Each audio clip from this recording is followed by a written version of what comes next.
अंबिकापुर में सीएम भूपेश ने बड़ी सौगात दी है। सीएम भूपेश ने सनपुर में घोषणा करते हुए रघुनाथपुर को उप तहसील बनाने का ऐलान किया। सीएम ने सनपुर में उप स्वास्थ्य केंद्र की भी घोषणा की है। साथ ही धौलपुर में महाविद्यालय और एसडीएम कार्यालय बनाने का ऐलान किया।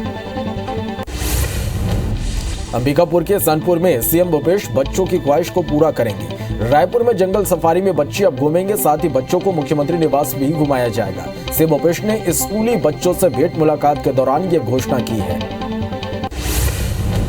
पंचायत चुनाव में ओबीसी आरक्षण मामले में सुप्रीम कोर्ट ने बड़ा फैसला सुनाया है। सुप्रीम कोर्ट ने मध्य प्रदेश में ओबीसी आरक्षण के बिना पंचायत चुनाव कराने का फैसला सुनाया है। शीर्ष कोर्ट ने 2 हफ्तों के भीतर निर्वाचन आयोग को अधिसूचना जारी करने के लिए कहा। साथ ही कहा कि 5 साल में चुनाव कराना सरकार की जिम्मेदारी है।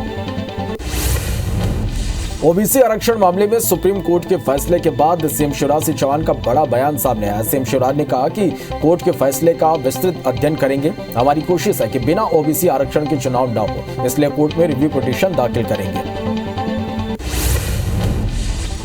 ओबीसी आरक्षण पर कांग्रेस के राज्यसभा सांसद विवेक तन्खा का बयान सामने आया। उन्होंने कहा कि कांग्रेस जनता से किए गए वादों को निभाए। उन्होंने कमलनाथ और गोविंद सिंह से मांग करते हुए कहा कि चुनाव में टिकट बंटवारे में कांग्रेस पार्टी 27% ओबीसी आरक्षण दे। मध्य प्रदेश कांग्रेस संगठन प्रभारी प्रभाष शेखर ने कहा कि बीजेपी नहीं चाहती कि गरीबों को, पिछड़ों को आरक्षण मिले। बीजेपी सरकार ने सुप्रीम कोर्ट में मजबूती से पक्ष नहीं रखा, इसलिए इस हालात के लिए सरकार ही जिम्मेदार है। वहीं इंदौर से बीजेपी विधायक आकाश विजयवर्गीय का कहना है कि बीजेपी ओबीसी और आदिवासी वर्ग के कल्याण के प्रयास में जुटी है। ओबीसी आरक्षण मामले में सुप्रीम कोर्ट के फैसले के बाद कांग्रेस सरकार पर हमलावर हो गई है। पूर्व मंत्री और कांग्रेस विधायक पीसी शर्मा ने कहा कि आरक्षण बगैर होने वाले चुनाव के लिए बीजेपी सरकार जिम्मेदार है। सरकार ने तथ्य सही तरीके से रखे, बिना सुनवाई के रिपोर्ट कोर्ट में पेश नहीं की प्रदेश को भ्रम में रखा गया। ओबीसी वर्ग के साथ बड़ा धोखा दिया। बीजेपी विधायक आकाश विजयवर्गीय ने सार्वजनिक लाउड स्पीकर बजने पर कहा कि जबरदस्ती में कोई चीज नहीं सुनना चाहता। जो भी अपने धर्म को मानते हैं हर दिन नमाज पढ़ना चाहते हैं, बंद कमरे में पढ़े। जो नहीं सुनना चाहता उसे सुनाने की क्या जरूरत। गृह मंत्री नरोत्तम मिश्रा ने कांग्रेस के वचन पत्र लाने को लेकर कहा कि लोग वचन देख चुके हैं। कांग्रेस ने किसान कर्ज माफ और 10 दिन में सीएम बदलने की बात की थी। 15 महीने में 45 सीएम बदलने थे। सीएम नहीं, लेकिन राष्ट्रीय अध्यक्ष जरूर बदल गए। काठ की हांडी एक बार ही चढ़ती है।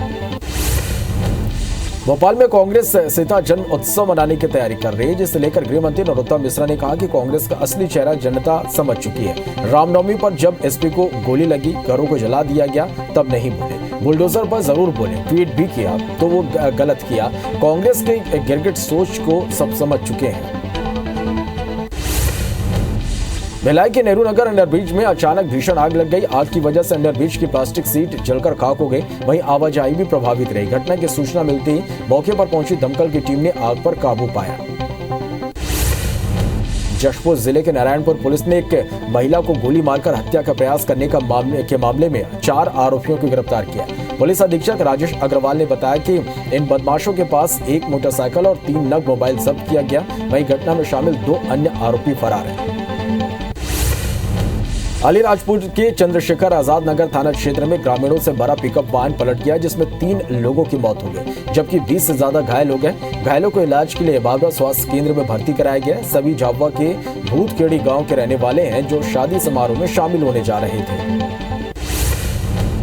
पन्ना अमानगंज घाटी के पास सड़क हादसे में एक बाइक सवार युवक की मौत हो गई। कटनी की ओर से मार्बल टाइल से लोड एक ट्रक पन्ना की ओर जा रहा था, जो पन्ना शहर के पास एक बाइक को अपनी चपेट में ले लिया और ट्रक अनियंत्रित होकर खाई में गिर गया। हादसे में बाइक सवार युवक की मौत हो गई। ट्रक सवार 2 लोग घायल हुए। मंदसौर से दिल दहला देने वाली घटना सामने आई, जहां तालाब में डूबने से एक ही परिवार के 3 बच्चियों की मौत हो गई। घटना सीतामऊ थाना क्षेत्र के दलदवा गांव की है। जांजगीर चांपा के शक्ति क्षेत्र के झुनवानी के पास तेज रफ्तार कार अनियंत्रित होकर सड़क किनारे पलट गई। हादसे में कार सवार 3 लोग घायल हो गए, जिनमें 2 की हालत गंभीर बताई जा रही है। स्थिति को देखते हुए दोनों को रायगढ़ रेफर किया गया। वहीं हादसे में कार के ऊपर खच्चे हो गए। दतिया के बरसूला गांव में शादी समारोह में शामिल होने आई बच्ची का शव शहर नहर के किनारे मिला। सूचना मिलते ही आईजीपी और एसपी मौके पर पहुंचे, जिन्होंने शव को कब्जे में लेकर जांच शुरू कर दी। वहीं परिजनों ने दुष्कर्म के बाद हत्या का आरोप लगाया। फिलहाल पुलिस ने जांच के बाद ही कुछ कहने की बात कही है।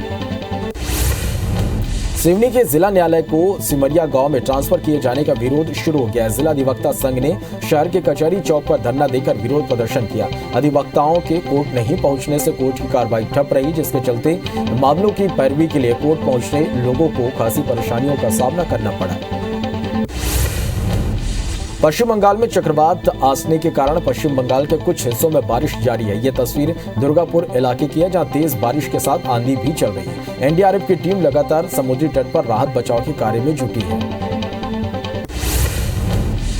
चक्रवाती तूफान आसनी का खतरा छत्तीसगढ़ में भी लगातार बना हुआ है। फिलहाल ये तूफान बंगाल की खाड़ी में और उसके दक्षिणी इलाकों में स्थित है, जिसकी वजह से प्रदेश में हवाओं का रूप बदला हुआ है। राज्य में हवा दक्षिणी छोर में बह रही है, जिसकी वजह से कहीं कहीं हल्की बारिश होने की संभावना है। वाराणसी के ज्ञानव्यापी मस्जिद मामले को लेकर कोर्ट में सुनवाई जारी है। आज भी कोर्ट ने इस मामले को लेकर सुनवाई की, जिसमें दोनों पक्षों की तरफ से पेश की गई दलीलों पर चर्चा हुई। पहले कयास लगाए जा रहे थे कि कोर्ट इस मामले को लेकर फैसला सुना सकता है, लेकिन अब बताया गया कि कल यानी 11 मई को भी मामले की सुनवाई होगी।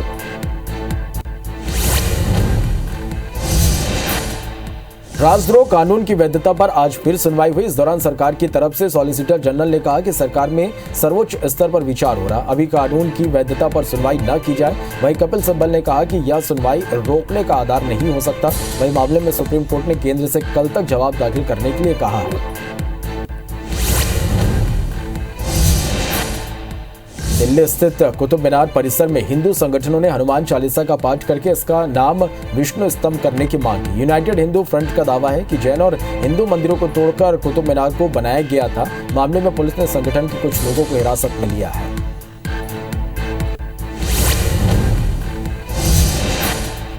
यूपी के पूर्व मंत्री और समाजवादी पार्टी के नेता आजम खान को इलाहाबाद हाई कोर्ट ने जमानत दे दी है। वक्फ बोर्ड की संपत्ति गलत तरीके से अपनी यूनिवर्सिटी को ट्रांसफर कराने के मामले में कोर्ट ने जमानत दी है। यह फैसला जस्टिस राहुल चतुर्वेदी के सिंगल बेंच ने सुनाया। हालांकि जमानत मिलने के बावजूद आजम खान जेल से रिहा नहीं हो सकेंगे।